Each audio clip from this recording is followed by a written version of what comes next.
যাক, তো বুঝাইতে সক্ষম হইলাম যে মানুষ কিভাবে সৃষ্টি হয়েছে। হ্যাঁ স্যার হ্যাঁ, একটা কথা ছিল স্যার, বল।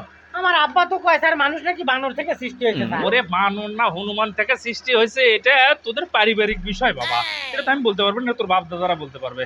আচ্ছা শোন, এই যে তুই এক কাজ করবি তো বাবা, ও স্যার মানে, হ্যাঁ। এক মিনিট একটু স্যার, আমি একটু আবার কি? আমার আব্বা কালকে একটা গাধা কিনে নিয়ে আসতো, ওটা একটু নিয়ে চলে আসবো, আমরা একসাথে মরবো স্যার। আপনি কত গাধা পিটায় মানুষ করছেন, আপনি কইতেন না একটু মানুষ করে দেন ওরে স্যার। তোর মতো গাধার কথা কইছি। আরে তুই স্কুলে যাস না সেই জন্য সমস্যা। এই কাল স্কুলে যাসনি কেন? কালকে স্যার সারাদিন বৃষ্টি ছিল স্যার। বৃষ্টি কখন ছিল? আমি পুরো রোদের মধ্যে পুরো লোকজন নিয়ে তুই বৃষ্টি, একই এলাকায় স্কুল, হ্যাঁ? এই সকাল থেকে সন্ধ্যা পর্যন্ত বৃষ্টি ছিল স্যার। কখন বৃষ্টি ছিল রে? স্যার সকাল থেকে সন্ধ্যা পর্যন্ত আমার খালাতো বোন বৃষ্টি ছিল, এটা কইছি। ওরে বাবারে কথা রে।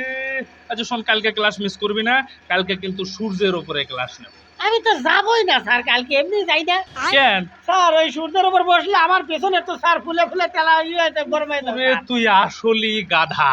তুই ভালো করে খোঁজ নে তোর আব্বার কাছ থেকে, তুই হনুমান থেকে না গাধা থেকে হইছিস।